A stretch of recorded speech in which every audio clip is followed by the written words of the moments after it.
sleep apnea you mentioned, Yeah. and that's another one that I wanted to talk about. I've known a lot of people, it seems, that have had sleep apnea. I wonder how you can tell me how common that is as well. But um, first, I kind of wanted to ask you, like, what are some of the non-obvious presentations Yeah. that, of sleep apnea that you see, Yeah. especially in people who like maybe don't even report feeling sleepy? Right. So the thing with sleep apnea is, the first thing to know about sleep apnea is it is shockingly common. It is very, very, very common.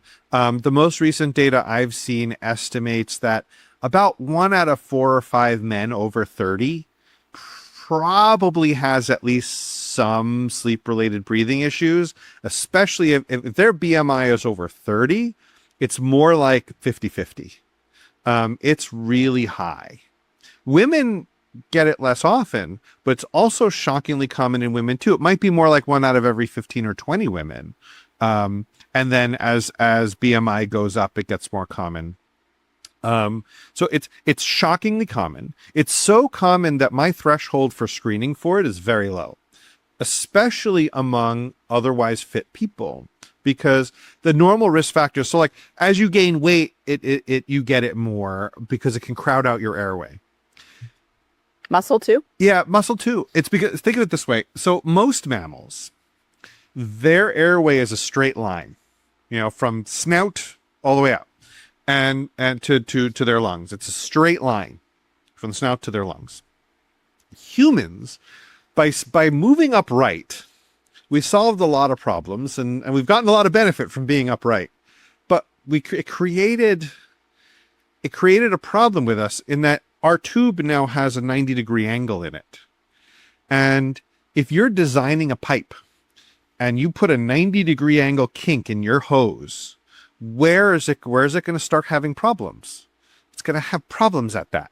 And that's what happens. So like right around that spot here, that's where we get narrowing of the airway. And so like any mass, whether it's muscle or fat or whatever, any mass.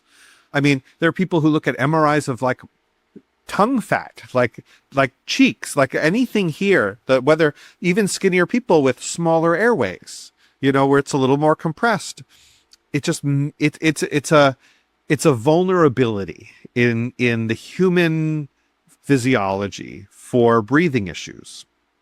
And it's actually mostly fine in that you can have 4 or 5 breathing pauses per hour in the night and be in the normal range. It's actually, sleep apnea doesn't begin at 5 is mild, is the low end of mild, and it's not even until you get to 15 per hour that it starts becoming moderate. So many people who are in the mild range don't even have any symptoms and might not be causing any problems. We have a lot of flexibility in the system, but as you get older and neuromuscular control changes, as we put on more pressure here in the airway by gaining weight or whatever, it just becomes more and more common.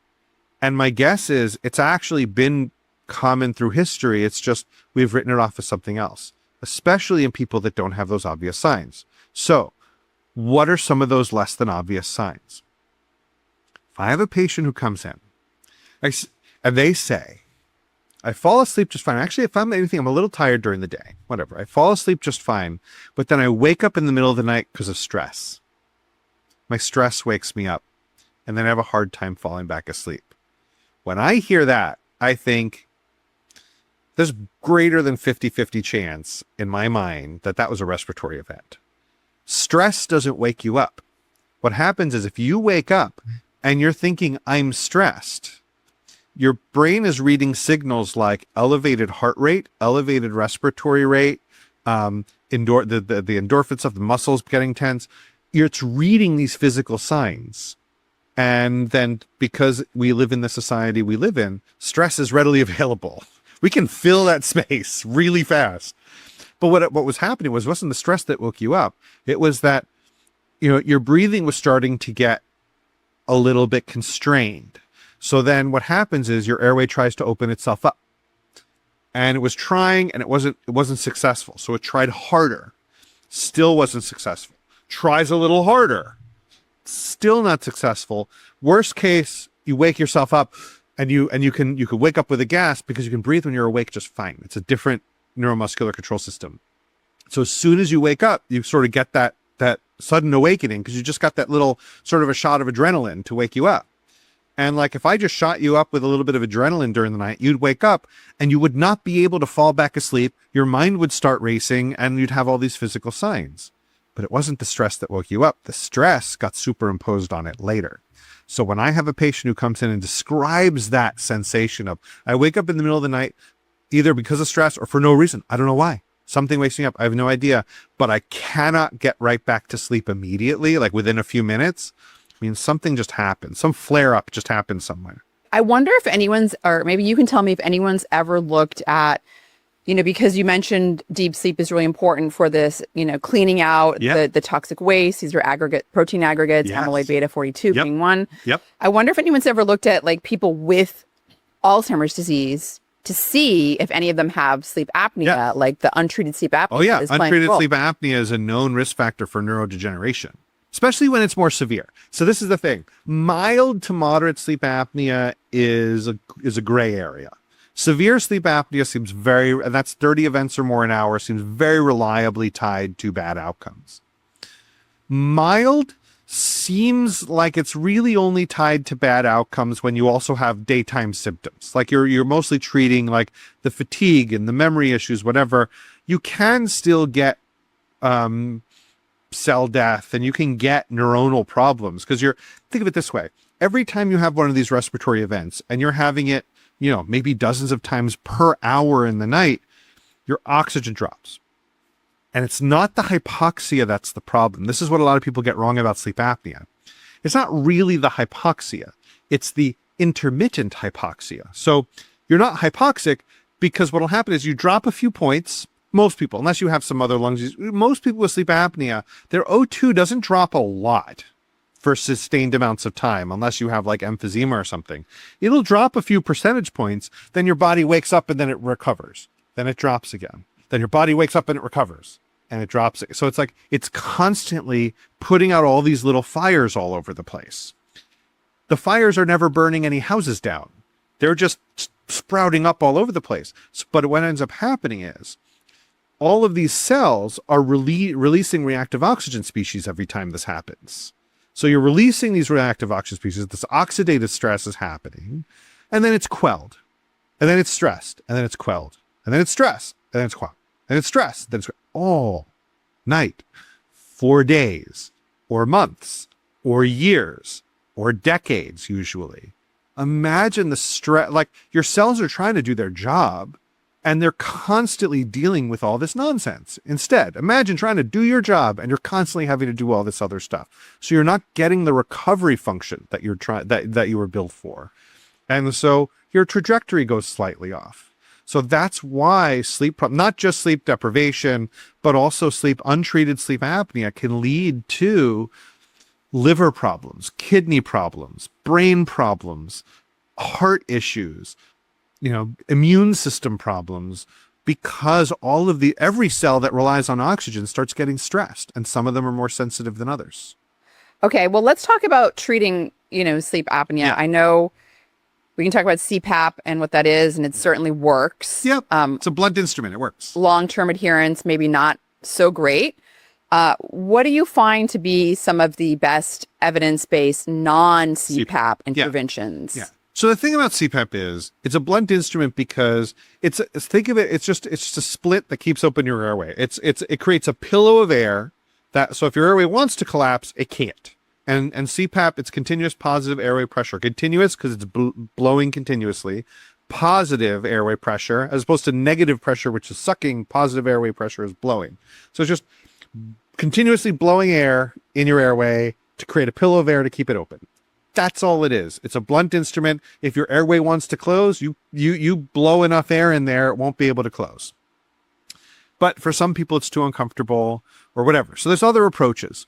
The one I tend to use the most, especially with athletes who are often presenting with more mild to moderate sleep apnea anyway, are what are called mandibular advancement devices. What these are, it's essentially a retainer you wear at night. Mandibular, like your mandible advancement. So essentially, it's a retainer that pushes your jaw forward. And in a nutshell, that's all it is. There's obviously a science behind it, but what it does is it creates a little muscle tone here, even when you don't want, even when you're trying to rest. So usually that's not a good thing, but it creates not enough muscle tone to keep you awake, but enough muscle tone to keep this part of your airway open a little more than it normally would be. And for a lot of people with especially more mild sleep-related breathing issues, does the trick. That's all it takes to knock out at least enough of those events so that you don't end up noticing it anymore. And you don't have to plug it in. You don't have to switch out your hose every couple months. Like, it's a little easier. You do have to get it adjusted. And as your jaw remodels, you might have to do some adjustments. You do it with there's a whole field called sleep dentistry. It's sleep medicine dentistry, not sedation dentistry, but sleep dentistry, where it's about people diagnosing and treating sleep apnea with these dental devices. That's a very common one. There's also myofascial therapy. So like, you can use the musculoskeletal system and essentially exercise these muscles so that they just carry more muscle tone. That can work. I mean, there's very famous work done with like people who play the didgeridoo, where they have to do the cyclical breathing. It ends up strengthening certain muscles that even when you're asleep, they're a little stronger and they can maintain a little more tone. So sometimes that can help, especially for more mild apnea cases. There's a device called Excite-OSA, where it's, you put it on your tongue when you're awake, and it sort of electrically stimulates your tongue muscle. So then you go to bed, it keeps it's like a TENS unit kind of, where it stimulates your tongue muscle so that when you go to bed, there's a little more muscle tone in there. That seems to work okay. There's a new device, people have maybe seen commercials, called Inspire, which just means breathe in, but it's sort of like a pacemaker that they install. So it's an implantable electrical device that they do surgery, but it's a sort of a pacemaker for your tongue muscle. And so what it does is, when it detects that your tongue is falling back, it zaps it to open it up. And that also, for people for whom it's a candidate for it, that can also, you don't have to, again, there's no equipment to replace, but you do need surgery for it. And there's complications there sometimes, but it seems to work okay. There's more options now than ever. And the technology is always getting better. Even with CPAP, there's more than 200 different kinds of masks out there. So for people who don't like their device and don't like their mask because it's uncomfortable or whatever, it's rare that I find a mask problem that can't be fixed, if what you need is one of those. What about mouth taping? Mouth taping. So, all right. Mouth taping. So mouth taping, for decades in the sleep medicine field, we've been using chin straps. It's just like an elastic band, keeps your mouth closed at night. For people who are snoring, where it's just mild snoring and they don't have sleep apnea, or their sleep apnea is mild, or their sleep apnea is due to them opening their mouth at night and their tongue falling back, and they can breathe through their nose okay, chin straps have been great. They've been, again, used for decades. Mouth taping, I think, is just sort of the same thing, where you're essentially just keeping your mouth closed.